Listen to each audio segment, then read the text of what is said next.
You know that feeling when a decision lives in your head for days? You open 10 browser tabs, ask 3 different friends, write out the pros and cons, sleep on it, wake up and still have no idea what to do. Maybe it's a career change. Maybe it is whether to end a relationship. Maybe it is just replying to a single text message. The size of the decision almost does not matter. The pattern is always the same. The longer you think, the heavier it feels. And the worst part?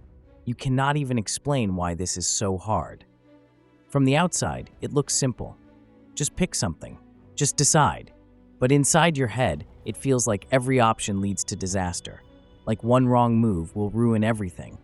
Like the stakes are impossibly high and you are the only one who cannot see the obvious answer. Here's what nobody tells you. You are not lazy. You are not broken. You are not bad at making decisions. You are just exhausted from carrying the fear of getting it wrong. Most advice tells you to analyze better, make smarter lists, gather more information, think it through more carefully. But deep down, you have probably noticed something. More thinking does not always mean more clarity. Sometimes it means less. Sometimes the 100th hour of deliberation leaves you more confused than the first. What you actually want is not more information. What you want is to feel calm and confident enough to choose, even when the outcome is not guaranteed, even when you cannot control what happens next, even when part of you is terrified. That is exactly what you are about to learn. Why overthinking decisions is so exhausting.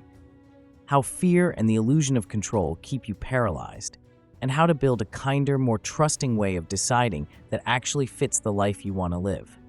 Most of us do not notice how heavy everyday choices have become. From deciding how to respond to a message to wondering whether to change careers, the mind spins through endless scenarios, searching for the one option that guarantees safety, success, approval. What starts as a simple decision quietly swells into something that seems to threaten your entire future. Your identity, your relationships, your worth as a human being. The result is tension in your body, racing thoughts that will not stop. A sense of being stuck in place while life keeps moving forward without you. The cost of constant hesitation is easy to underestimate, but it is enormous. Time slips by while you review the same pros and cons for the 100th time. Opportunities pass because you are waiting to feel perfectly certain before you act. Projects never get started. Relationships never get deeper. Experiences that might have helped you grow never happen. Because overthinking keeps you on the sidelines, watching, waiting, hoping that somehow certainty will arrive if you just think a little longer. Here is the uncomfortable truth. Staying in limbo is its own kind of decision, and it often hurts more than simply trying, learning, and adjusting as you go. But this pattern is not a personal flaw. It is not evidence that something is wrong with you. Overthinking is your system's way of trying to keep you safe. Safe from regret, safe from judgment, safe from emotional pain. Your mind believes that if it can just think a little longer, it will finally lock in a risk-free path. It will find the option where nothing bad can happen, where no one can criticize you, where you cannot possibly fail. In reality, the search for absolute certainty creates a life that feels cramped and anxious, because no amount of thinking can erase risk. No amount of analysis can guarantee the future. Take a moment right now. Think about 2 or 3 recent decisions you agonized over. What were you actually afraid might happen if you chose wrong? How did it feel to stay stuck instead of moving forward? Once you see the weight overthinking adds to your days, the natural question becomes, what exactly is driving it beneath the surface? When you start paying attention, you see that indecision is almost never about not caring. In fact, it is usually the opposite. You spin because the choice feels loaded with meaning. Meaning about who you are, how safe you will be, whether you will be accepted afterward. Underneath every paralyzed decision are familiar fears: failing, regretting your choice, letting people down, being seen as not enough. The mind responds the only way it knows how. It tries to think its way into safety. It runs scenarios, rehearses conversations, searches for the angle that will prevent pain and embarrassment. The promise is seductive. If you analyze enough, You can secure a guaranteed outcome. You can find the path where nothing goes wrong. But the harder you chase certainty, the more tense and limited you feel. Because certainty does not exist. Not for any of us. Not ever. Seeing overthinking as an attempt to protect you rather than evidence that you are broken is the first step toward loosening its grip. Fear also shapes what you notice. When you fixate on what might go wrong, your attention scans constantly for danger, for proof that you are not ready, for reasons to stall. The emotional state you are in when you decide gets reinforced by the decision itself. Choices made from worry keep worry alive. Choices made from scarcity create more scarcity. But the same habit can work in your favor. When you place more attention on what you want to create, on how you want to feel, instead of what you're trying to avoid, everything shifts. Try this with a real decision you are sitting on right now. Name the fear underneath it. What are you afraid it would say about you if things went badly? Then write out how you would like to feel in this area of your life. Not what outcome you want, how you want to feel. Now ask yourself, what would you choose if you trusted yourself to handle whatever came next? That move from guarding against the worst case to moving toward a desired feeling changes everything. It is the foundation for a completely different way of deciding. A lot of pressure around choices comes from chasing a mythical right answer. You weigh every angle, replay old mistakes, worry that one wrong move will ruin everything. Here is the mindset shift that will set you free. There are no perfect decisions. None. They do not exist. There are only options that either fit who you are becoming or pull you away from that. A good decision is not one that guarantees a perfect outcome. A good decision is one that supports long-term peace, alignment, and growth, even if it still feels a bit edgy in the moment. This kind of choice is called an actualized decision. Instead of being driven by fear, pressure, or the need for approval, it comes from self-trust, presence, a genuine sense of love for your own life. It gives you the feeling that whatever happens, you did not abandon yourself to get there. Often, the most aligned option is the one that stretches you beyond old limits while still bringing a deeper calm underneath the nerves. It is scary on the surface, but peaceful at the core. To make this easier to apply, there is a framework called SAGE. Think of it as an inner compass for decision-making. First is serenity, which option leaves you with the deepest peace over time. Not just temporary relief, deep, lasting peace. Next is alignment. Which choice matches the kind of person you want to be? Not who you think you should be, who you actually want to become. Then there is growth. Which path expands you instead of shrinking you? Which one asks you to become more, not less? And finally, emotion. Which direction is rooted more in love and possibility than in fear and scarcity? Use these 4 questions to feel which option lines up with the life you want to create. Try it right now. Bring to mind one decision you are stuck on. Walk through those 4 questions quietly. Which option feels more peaceful? Which one feels more like you? Which one stretches you in a good way? Which one connects to love instead of fear? You already know the answer. You have always known. The question is whether you are ready to trust it. Now it is time to turn the lens on yourself, to understand how you currently make decisions. How do you usually respond when a choice appears? Some people rush. They say yes to everything, then feel trapped later. Others stall. They research and analyze until the moment passes entirely. Some go numb. They wait for someone else to decide so they do not have to take responsibility. Understanding your pattern without blame gives you something real to work with. Notice what happens in your body and mind when you face a choice. Do you feel tightness, restlessness, pressure to hurry, a pull to escape into distractions? Which kinds of decisions trigger the most overthinking? What emotions show up most often in those moments? Are you moving from fear and avoidance or from growth and curiosity? Questions like these reveal the emotional climate you are deciding from, and that climate shapes everything. It also helps to notice the people and expectations lurking in the background of your choices. Whose approval are you guarding? Whose disappointment feels unbearable? How often do you trade your own peace for the hope that everyone else will be comfortable? There may be unspoken rules you picked up along the way, rules about what a good choice should look like. Never upset family, always pick security, never risk failure, never put yourself first.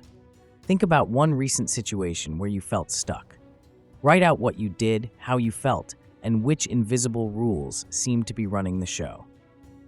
The aim is not to fix anything yet, just to see it clearly, because you cannot change what you cannot see. Once you recognize your patterns, the next step is choosing a new role for yourself.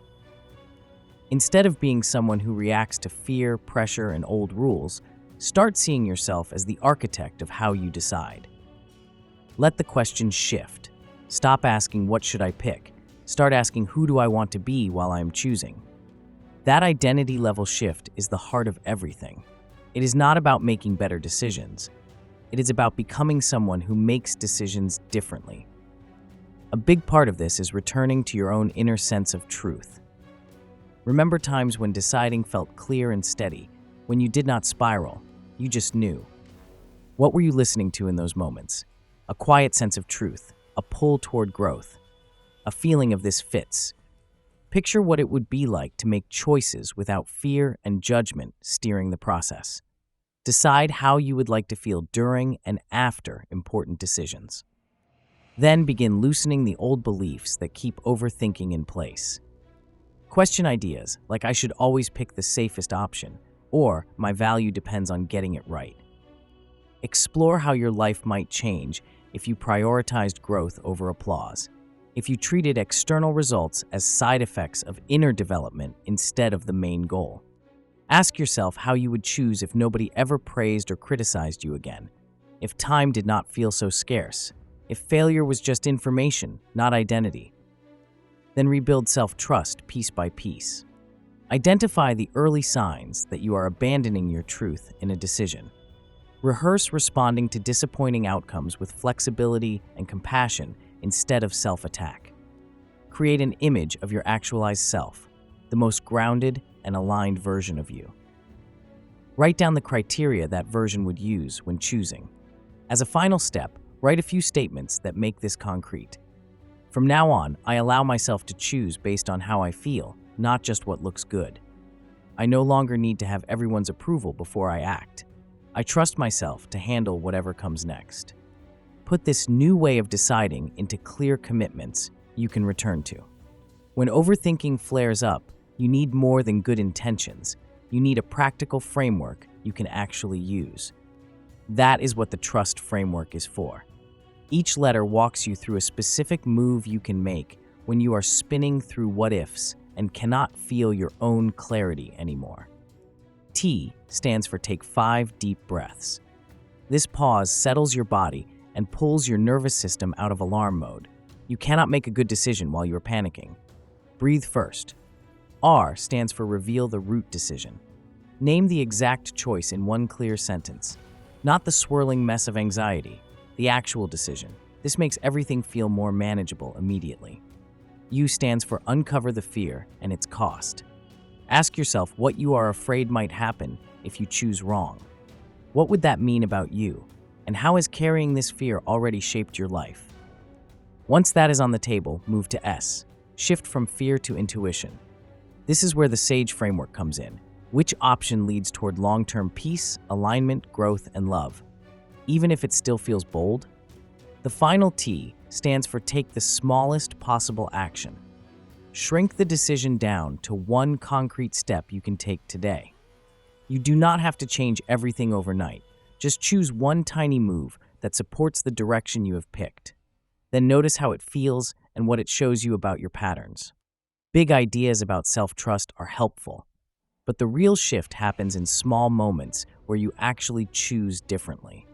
Here are some experiments that gently stretch how you decide. Each one is designed to be safe and low pressure while quietly teaching your nervous system that it is okay to act without perfect certainty. Flip a coin on a real choice you have been circling. Before you look at the result, pause. Notice which outcome you are secretly hoping for. The point is not to let the coin decide your life. It is to reveal the preference you already have but have not been willing to own. Order the first meal or drink that genuinely appeals to you. Do not scan every option on the menu. Do not ask what everyone else is getting. Just honor your first instinct and see what that feels like. Answer honestly the next time someone asks what you want. Instead of automatically saying, "I do not mind," or whatever you like, tell the truth. Even if it is small, even if it feels uncomfortable. Pick one promise you have been making to yourself. Something small, like going for a short walk or shutting your laptop at a certain time. Follow through. Treat it as training for bigger decisions. Try one of these experiments each week. Take a few minutes afterward to reflect. How did it feel? What did you notice about your fears? Where did your inner knowing show up more clearly than you expected? Over time, these tiny acts add up. You start seeing yourself differently, not as someone at the mercy of overthinking, but as someone who can feel fear, listen inward, and still move forward. And that is the ultimate shift. A life guided less by anxiety and more by a growing trust in your own wisdom. Here is what this all comes down to. You do not need perfect certainty to make good decisions. You never did.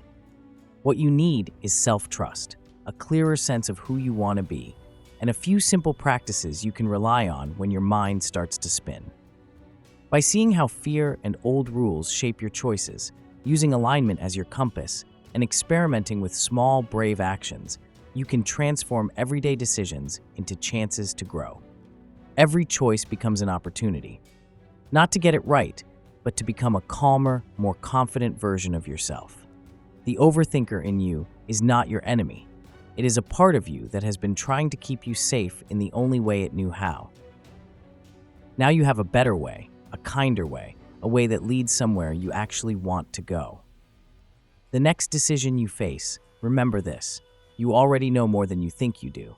The answer is already there, underneath the noise. Your only job is to get quiet enough to hear it and brave enough to trust it.